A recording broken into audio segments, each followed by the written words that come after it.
Estamos estudiando el libro de Mateo en el capítulo 25. La palabra del Señor, entonces, en Mateo capítulo 25. Y vamos a buscar la cita, que ya lo tenía aquí, pero el asunto es que se perdió. Mateo 25. El juicio a las naciones, el juicio a las naciones.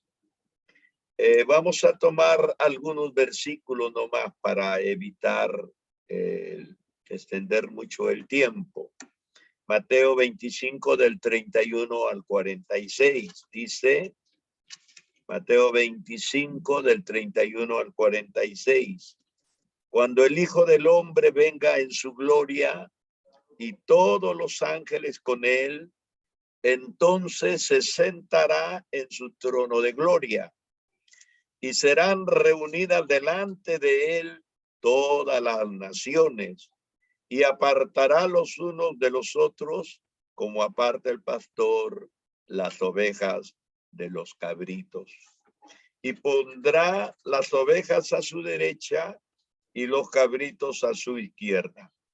Entonces el rey dirá a los de su derecha, venid benditos de mi Padre, heredad del reino preparado para vosotros desde la fundación del mundo. Porque tuve hambre y me diste de comer, tuve sed y me diste de beber, fui forastero y me recogisteis, estuve desnudo y me cubristeis, enfermo y me visitasteis, en la cárcel y viniste a mí. Es parte de la parábola que el Señor contó y es la tercera parábola, el juicio de las naciones. La enseñanza ya no es una parábola, es la enseñanza final de estos capítulos 24 y 25. Porque en el capítulo 26 el Señor ya va directo a Jerusalén, donde es apresado y luego crucificado. Entonces, esta sección que hemos leído de esta porción del 31 al 46 describe el juicio de las naciones, que ha de ser distinguido. Hay tres juicios finales y la iglesia debe saberlo. El primero es el tribunal ante el trono blanco, el juicio del tribunal ante el trono blanco, que es el juicio para la iglesia en el arrebatamiento.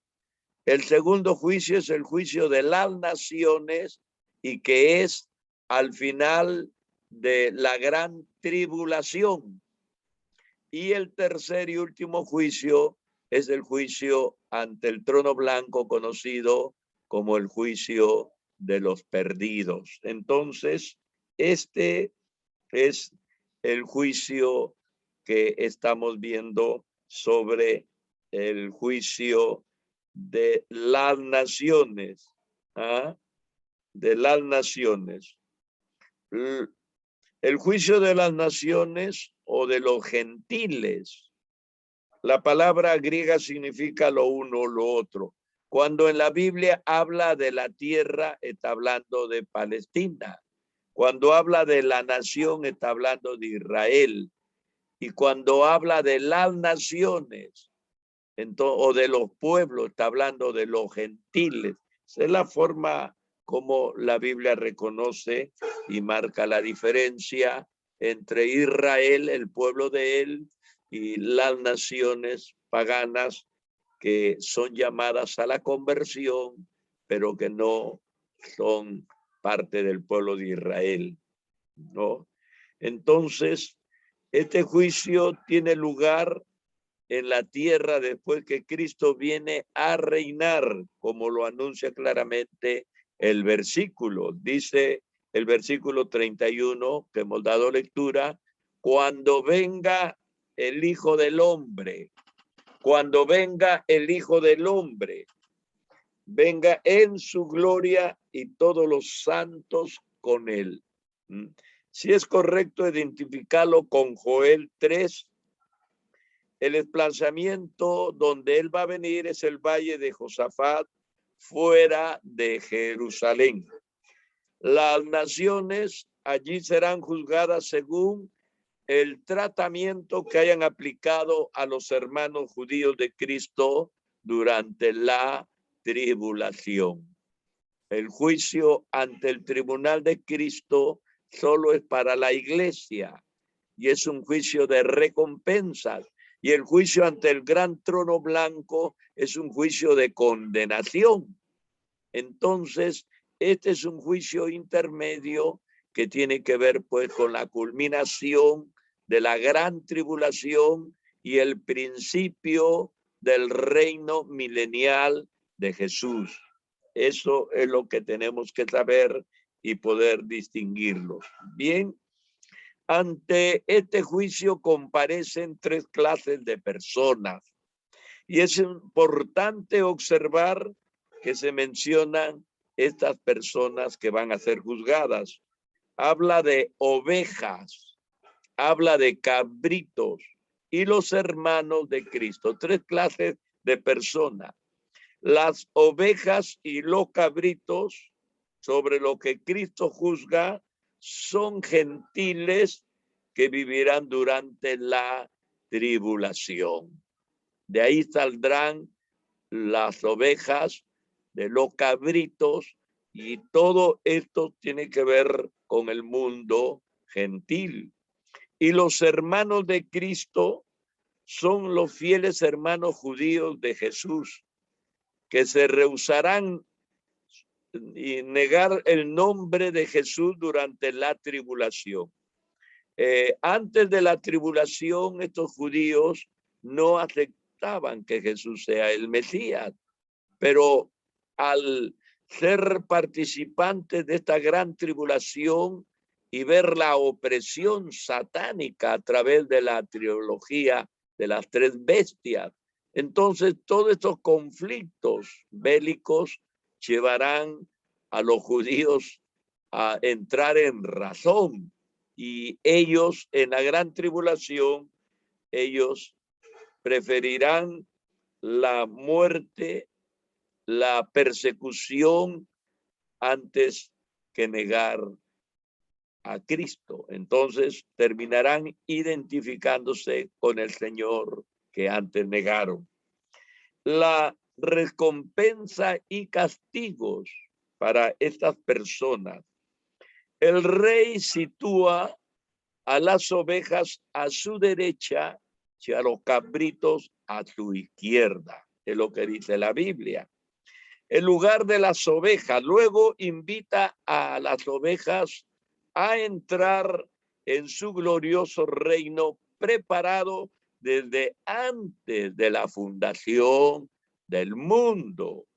La razón que da es que le alimentaron cuando tenía hambre, que le dieron de beber cuando tuvo sed, que le acogieron cuando fue forastero, que lo vistieron cuando estuvo desnudo y acudieron a él cuando estaba en la cárcel.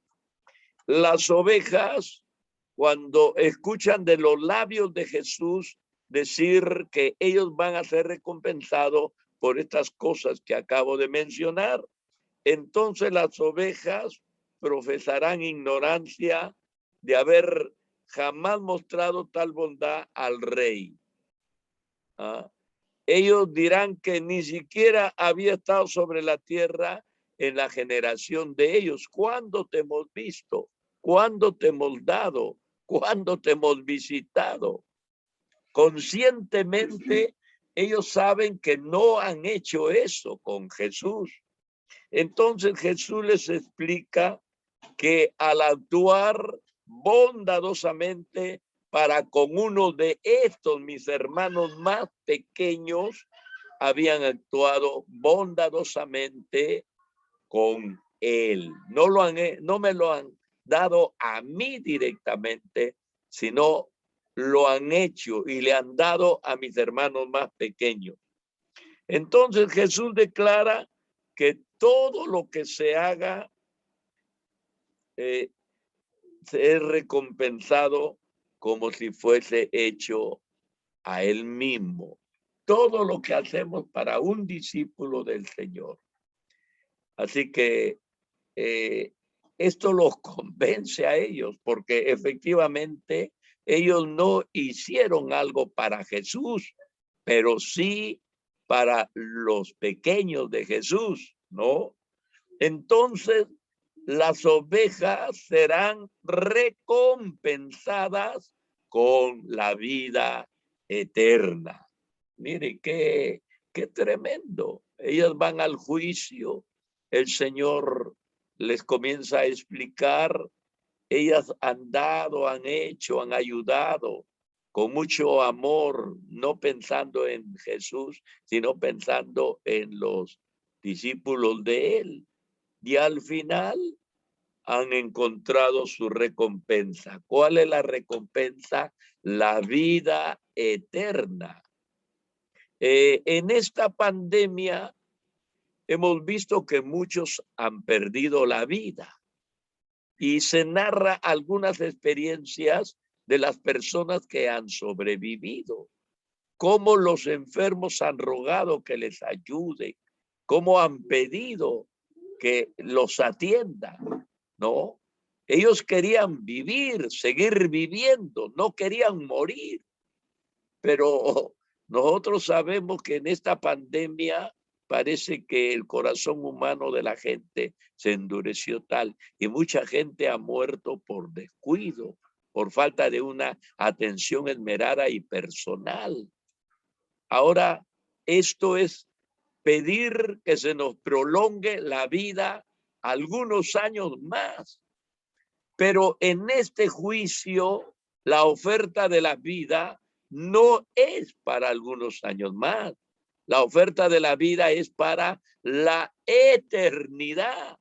Entonces, yo creo que al recibir esta compensación por todo lo bien que han hecho, para ellos ha sido como una grande bendición, ¿no? Como una grande bendición. ¿Qué pasa con los cabritos? A los cabritos injustos se les ordena que se aparten de él. Apartaos de mí al fuego eterno preparado para el diablo y sus ángeles, por cuanto dejaron de cuidarse de él durante el terrible tiempo de la angustia de Jacob. Cuando ellos se excusan, mire, las ovejas dicen, nunca te hemos visto, nunca te hemos ayudado, no hemos estado contigo, de verdad, conscientemente no estuviste en nuestra época. Pero estos señores, los cabritos, buscan una excusa diciendo que nunca le habían visto. Entonces, él le recordará que su falta de cuidado acerca de sus seguidores constituía una falta de cuidado contra él mismo. Por cuanto no lo hiciste a uno de mis pequeñitos, tampoco lo has hecho para mí. Qué tremendo, ¿no? Entonces, de esta forma, los cabritos van al castigo eterno. Hay partes en la Biblia, somos conscientes, los predicadores, los pastores, yo me imagino los maestros, ¿no? Los traductores, los comentaristas y todos los que nos dedicamos de una forma directa, íntegra a esta enseñanza de las Escrituras.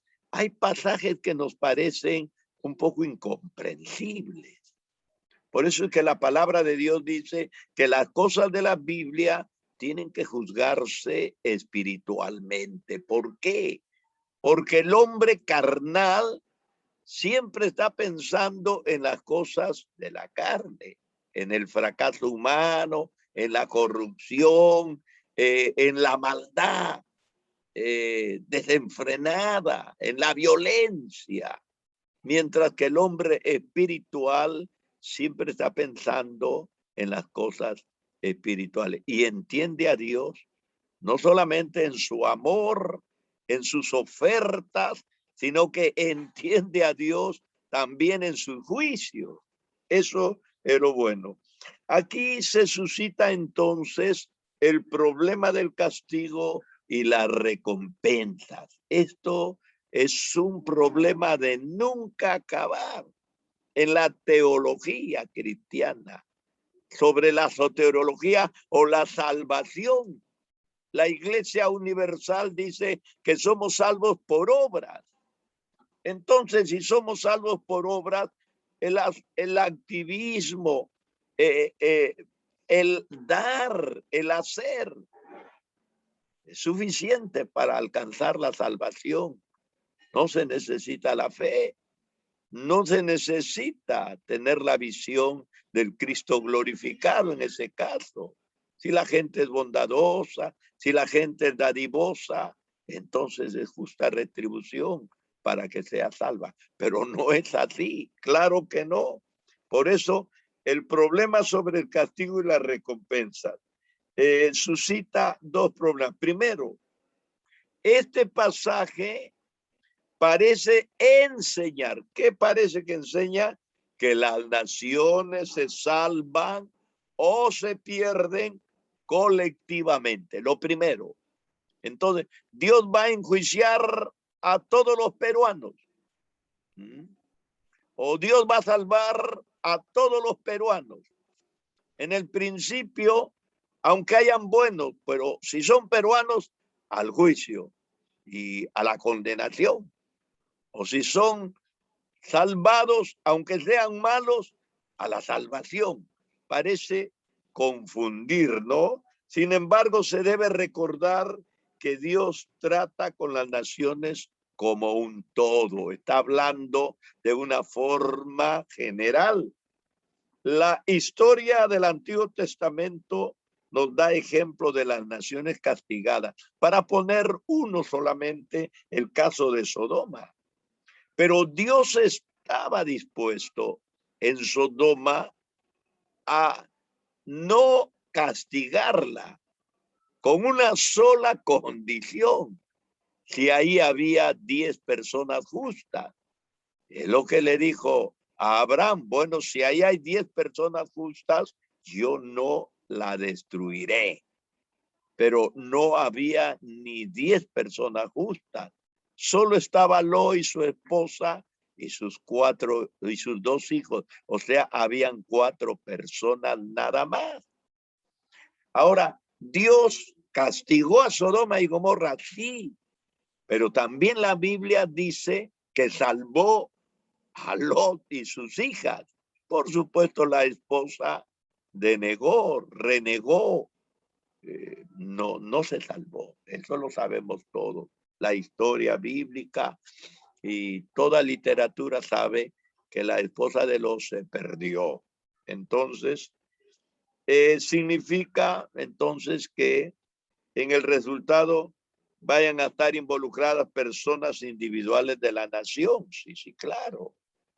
Van a castigado al Perú, dice, pero hay personas que no han sido castigadas. De una forma genérica y general dice, el Perú ha sido castigado, Sodoma ha sido castigado, pero ahí está Lot y Lot no fue castigado. Entonces, habrán personas individuales de las naciones que te salven, ¿no? Que los principios de justicia bíblica se aplicarán sobre la base nacional, además también sobre la base individual. O sea que habrán salvados individualmente y muchos perdidos colectivamente. La palabra enne, en los originales, lo que yo estoy hablando, traducida como naciones. En este pasaje puede ser traducido realmente como gentiles. Entonces está hablando de las naciones gentiles, no del pueblo de Israel. También este pasaje describe el juicio de los gentiles de forma individual. Así que habrá un juicio colectivo hablando de forma general para las naciones, pero también de un juicio individual hablando sobre la salvación de muchas personas. Segundo, así que la primera es si Dios condenará a todas las naciones o Dios salvará individualmente a alguien de esas naciones. Y hemos llegado a la conclusión que sí habrán gente individualmente salvada, aunque sus naciones estén perdidas. Y el segundo problema que te presenta, da la impresión, esta narración, que las ovejas son salvadas por buenas obras y que los cabritos se pierden por no haber hecho el bien. Eso es lo que prácticamente da la idea. Sin embargo, este pasaje no puede ser usado para enseñar la salvación por obra, de ninguna manera. El testimonio uniforme de la palabra es que la salvación es por la fe y no por obras. Es lo que dice Pablo a Timoteo a los Efesios en el capítulo 2 y el versículo 8 y 9. Por gracia soy salvo, dice, y esto no es por las obras, sino por la fe. Y aún la fe es un don de Dios. Entonces todo queda en la obra que Dios nos da por su amor y su misericordia.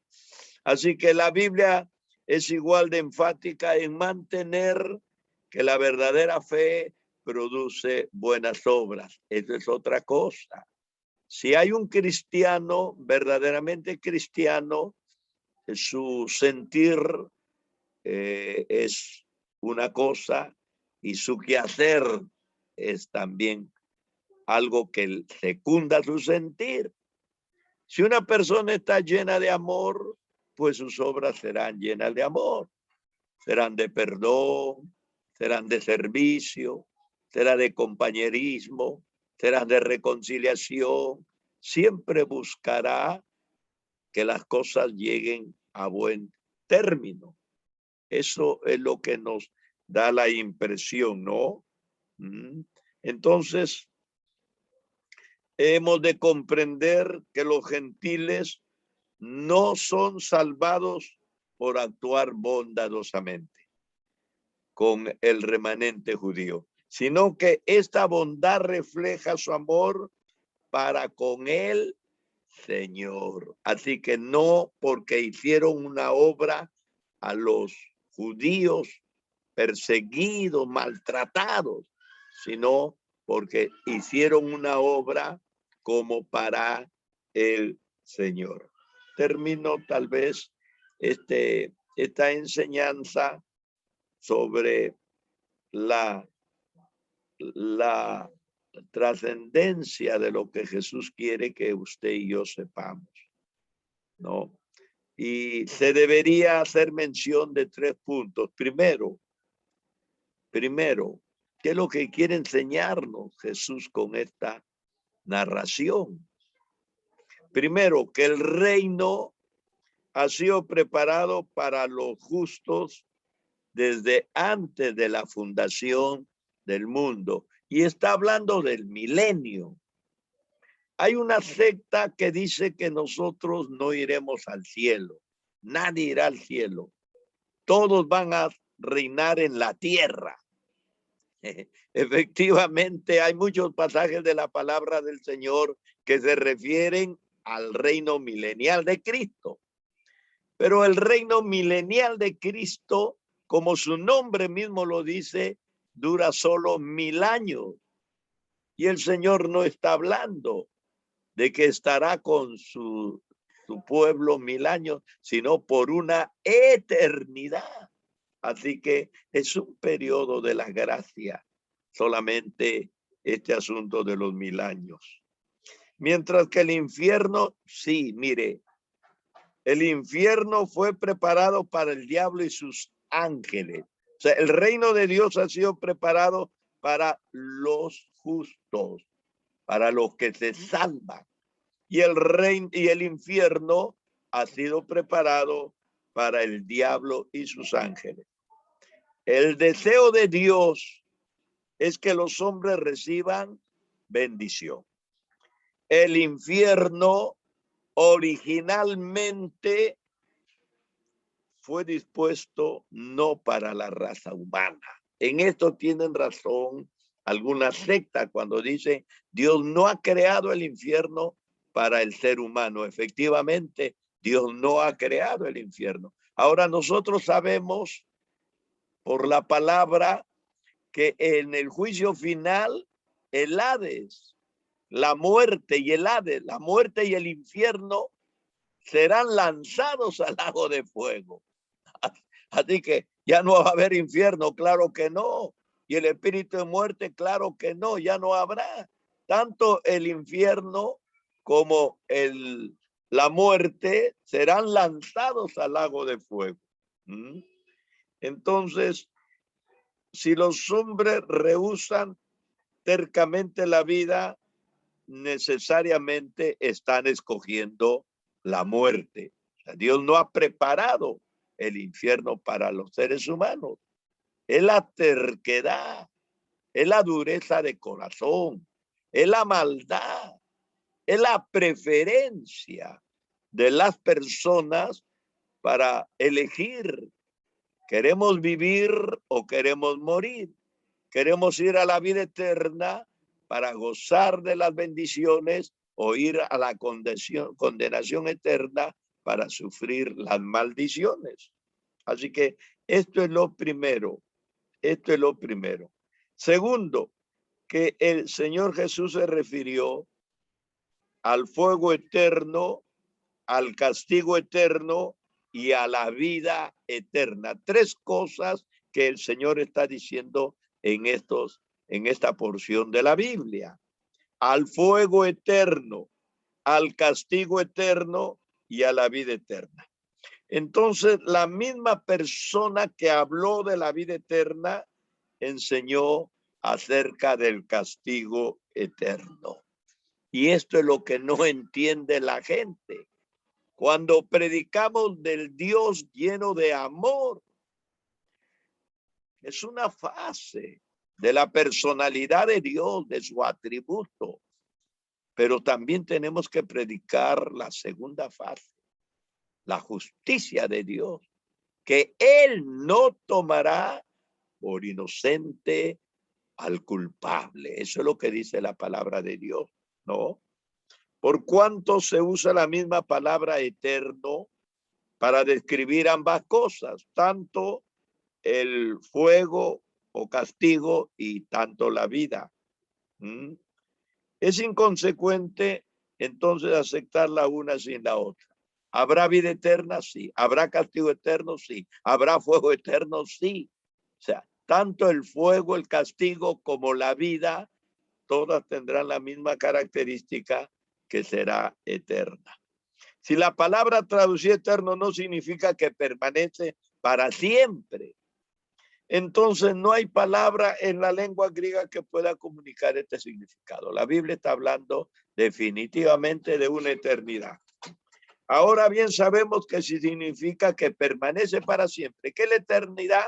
Lo que permanece para siempre. Porque se usa para describir la condición de Dios, que es la eternidad. Así que cuando se habla de lo eterno, esto tiene una relación directa con la naturaleza de Dios, que es eterna. Y tercero, finalmente el juicio de los gentiles nos recuerda de manera enérgica que Cristo y su pueblo son uno. Lo que les afecta a ellos también le afecta a él. Le han ayudado a ellos, le han ayudado a él. Le han negado a ellos, le han negado a él. Y el Señor mismo lo ha dicho, ¿no? Que nosotros Debemos ser uno en Él. Y el apóstol Pablo escribe a los Efesios y nos enseña que la iglesia es el cuerpo de Cristo y que Él es la cabeza. No puede haber cabeza sin cuerpo que tenga vida. Y no puede haber cuerpo sin cabeza que también tenga vida.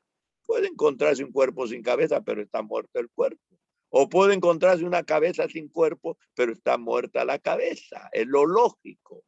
Entonces, de forma enérgica el Señor dice, ¿ustedes han ayudado a estos pequeñitos? Me han ayudado a mí. Ustedes le han negado a estos pequeños, me han negado a mí. Definitivamente, definitivamente. Así que tenemos una gran posibilidad de mostrar bondad para con Él, mostrándole a aquellos que le aman. ¿Cuándo te vimos, Señor? Le dijimos, nunca estuviste, no te vimos de hambre, ni de sed, no te vimos. Sí, el Señor dijo, por cuanto no lo han hecho con estos pequeños, no me lo han hecho a mí. Entonces, ¿qué nos lleva? Nos lleva a nosotros a mostrar totalmente la bondad para con los pequeños del Señor, como que le estamos mostrando directamente para Él. Así que hay ciertas cosas en esta parábola que enseña acerca de la ayuda que debemos prestar a otros. Y voy a dar 3 cosas, ya no predicar, simplemente anunciarlas. Primero, debe ser la ayuda en cosas sencillas. El dar un vaso de agua, el dar un pan, el traer un poquito de ropa, calzado, o ir a visitar a la cárcel. Usted va a visitar a una persona en la cárcel, no se queda a vivir con esa persona. Lo visita media hora, 1 hora, 10 minutos, 15 minutos, es suficiente. Segundo, debe ser una ayuda desinteresada. Yo no te estoy dando porque necesito que Dios me dé a mí. Ahí ya no hay amor, ahí hay conveniencia. Y eso no produce bendición. Hay que tener en cuenta eso, ¿no? Así que yo no te doy para que me des. El evangelio de la prosperidad apunta solamente a eso. Siembra para que coseches. Das 10, saca 100. Das 1, saca 100. ¿Por qué? Porque el Señor lo dijo a 100 por 1, a 60 por 1 y a 30 por 1. Y tercero, toda ayuda a nuestros semejantes se la damos a Él. Y toda la ayuda que se niega, se la negamos a Él. Qué tremendo, qué tremendo. Qué tremendo. ¿Cómo puede ser esto? Si de veras queremos alegrar el corazón de un padre, si de veras queremos moverle a gratitud a un padre, la mejor manera es de hacerlo ayudando a uno de sus hijos. La mejor manera. Dios es el gran padre y la manera de alegrar el corazón de Dios es ayudando a sus hijos que también vienen a ser nuestros semejantes. Dios bendiga. Un poco difícil tal vez entender los racionalistas aún cristianos como que no lo entienden. Están pensando que el día de la perdición es para todas las naciones y que el día de la salvación es tal vez para algunos no más, o que se van a salvar por las obras. No, Señor, de ninguna manera. Las obras vienen como consecuencia de una fe que produce vida y produce obras buenas. Dios nos bendiga. Bien, vamos a terminar entonces ya esta programación.